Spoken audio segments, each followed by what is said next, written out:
Hello everyone, my name is Swati. I am a patent agent and I have a experience of 5+ years in this field.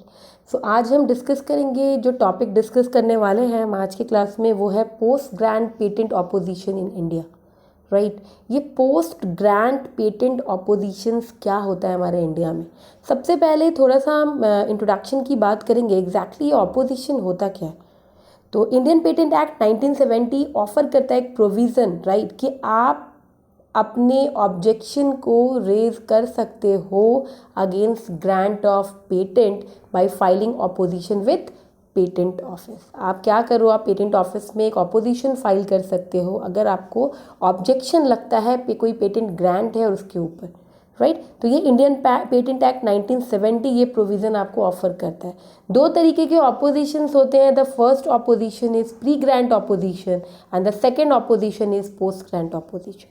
Pre grant opposition basically क्या होता है, before the grant of patent. आपका patent grant होने से पहले जो opposition होता है, that opposition is pre grant opposition.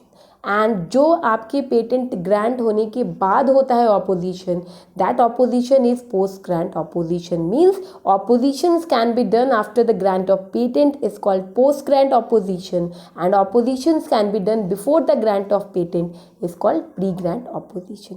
लेकिन हम यहाँ पे पोस्ट ग्रांट ऑपोजिशन की बात कर रहे हैं. मीन्स व्हाट, जो आपका पेटेंट आपको मिल चुका है उसके बाद कोई ऑपोजिशन होता है, वो ऑपोजिशन कैसा होता है, किस ग्राउंड पे ऑपोजिशंस होता है, व्हाट आर द प्रोसीज्योर, क्या कोई कंपनीज है जिनके में ऐसा हुआ है, वो सारे केस स्टडी के साथ आपको समझाएंगे. तो सबसे पहले हम पोस्ट ग्रांट ऑपोजिशन की बात करें कि ये इंडिया में section 25(2) of the patent act 1970 में ये रूल्स दिया हुआ है ग्राउंड्स ऑपोजिशंस के.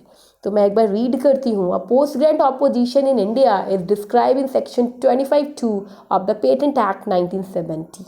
Right? This section explains the meaning, grounds and procedure for commencing an opposition proceeding in India.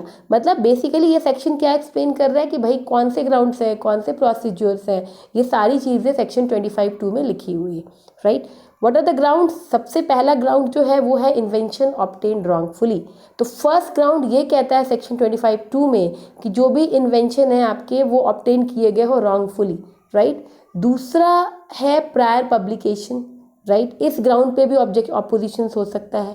Prior के क्लेमिंग की बात करिए, प्रायर क्लेमिंग पे भी ऑपोजिशंस होता है. पब्लिकली नोन और used in India before filing, इसके ग्राउंड पे भी ऑपोजिशन होता है. Obviousness and clearly does not involve any inventive steps, इस पे भी ऑपोजिशंस होता है.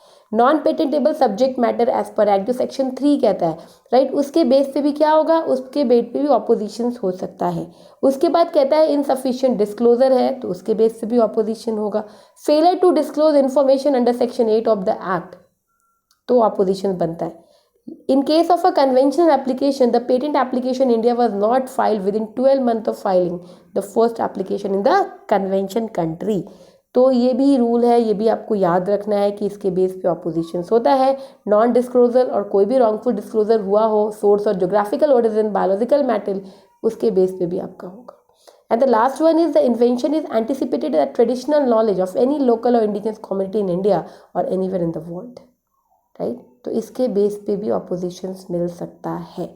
तो ये आपको इतने ग्राउंड्स याद रखने हैं जो कि किस सेक्शन में लिखा हुआ है, सेक्शन 25(2), जिसके बेस पे ऑपोजिशंस मिलता है.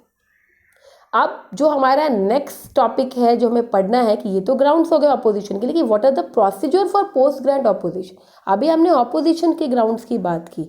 इन opposition there are 2 types of opposition, pre grant opposition and post grant opposition. Right, लेकिन अभी हम प्रोसीजर पढ़ेंगे, वो नेक्स्ट क्लास में पढ़ेंगे. बेसिकली ये जो चैनल है आपका, इसमें आपको आईपी से रिलेटेड आपको चीज़ें मैं प्रोवाइड करती हूँ कि आप पढ़ सको बैठ के. यहाँ पे इसके नोट्स आपको लिंक मिलते हैं, ये सारी चीज़ें आप देख सकते हो. और बेसिकली आपको क्या करना है, आपको इस तरीके के जो भी आपको नोट्स हैं वो आप पढ़िए, जो कि आपके पेटेंट एजेंट के एग्ज़ाम में बहुत हेल्पफुल होगा. तो इस चैनल के साथ जुड़े रहिए, जो भी चीज़ें आपको अपलोड की जा रही है उसको पढ़िए. तो आई होप ये वीडियो आपके लिए यूज़फुल होगा. तो एक लाइक का बटन जरूर दबाना. Thank you so much for watching my channel. Stay connected.